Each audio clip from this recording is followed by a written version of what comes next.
Aujourd'hui, on prend un peu de hauteur. Bonjour monsieur le maire. Bonjour monsieur. Bon alors c'est là que ça se passe. Il a l'air tout neuf ce château d'eau.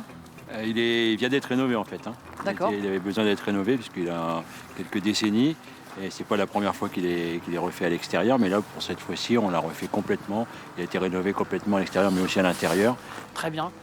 Bon ben je vais aller voir à l'intérieur comment ça se passe alors. Bonne journée, au revoir. Merci, au revoir. Merci.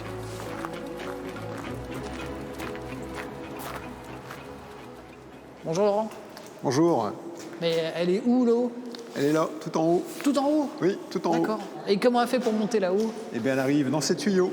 D'accord. Donc ça, c'est le tuyau qui arrive directement depuis le captage, qui se situe à quelques centaines de mètres d'ici. Et vous avez le deuxième tuyau, où l'eau part des cuves et repart directement dans le réseau de la ville. D'accord. Donc le captage, c'est quoi? C'est une nappe phréatique? C'est ça, c'est un trou, entre guillemets, où on vient pomper l'eau, on met 2 pompes dedans. Au rez-de-chaussée, on trouve aussi une sonde qui mesure le taux de chlore. L'eau est désinfectée par mesure de prévention avant d'être envoyée dans le réseau de la ville. On peut aussi voir la consommation d'eau en temps réel grâce au débitmètre. Et puis, il y a le petit escalier en colimaçon qui nous attend. Nous sommes chanceux. Certains châteaux d'eau sont encore équipés avec des échelles. Premier palier à 25 mètres de haut. Ça, c'est les tuyaux qu'on voyait d'en bas. Tout à fait. Donc le fameux tuyau de remplissage, qui se situe ici. Avec l'eau qui monte. Tout à fait. Et là, le deuxième tuyau, qui collecte l'eau des 2 cuves, la cuve extérieure et la cuve intérieure. Elles se réunissent et repartent directement en bas dans le réseau D'accord. de la ville. L'ascension se poursuit au milieu de la réserve d'eau. Et nous voici à 35 mètres de hauteur, au-dessus d'une piscine dont les niveaux fluctuent régulièrement. Voici l'antre du château d'eau. Les D'accord. 2 cuves du château d'eau de Ham. Une capacité de 2000 m3.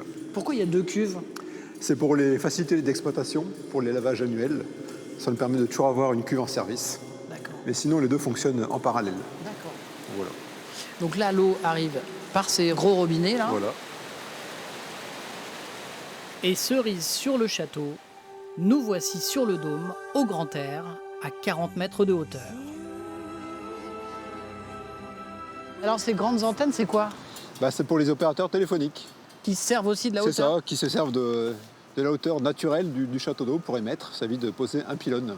On a une belle vue là quand même d'ici là. Oui, un beau panorama à 360 degrés. Et alors on voit quoi? Qu'est-ce qu'il y a autour?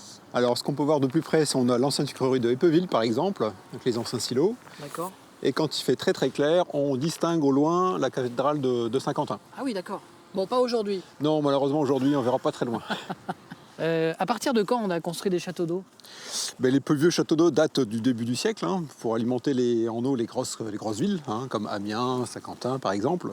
Et après, les petits châteaux d'eau, plus dans les campagnes, sont plutôt arrivés après-guerre, après la Seconde Guerre, dans les années 50, 60, voire 70, pour les plus récents. D'accord. Donc sur le principe de la poussée d'Archimède. Voilà, c'est toujours le même principe. On fait monter l'eau dans la cuve avec les pompes, et ensuite elle descend naturellement vers les abonnés. Si Laurent restaure régulièrement les châteaux d'eau de la région, venir au sommet reste toujours pour lui un véritable plaisir.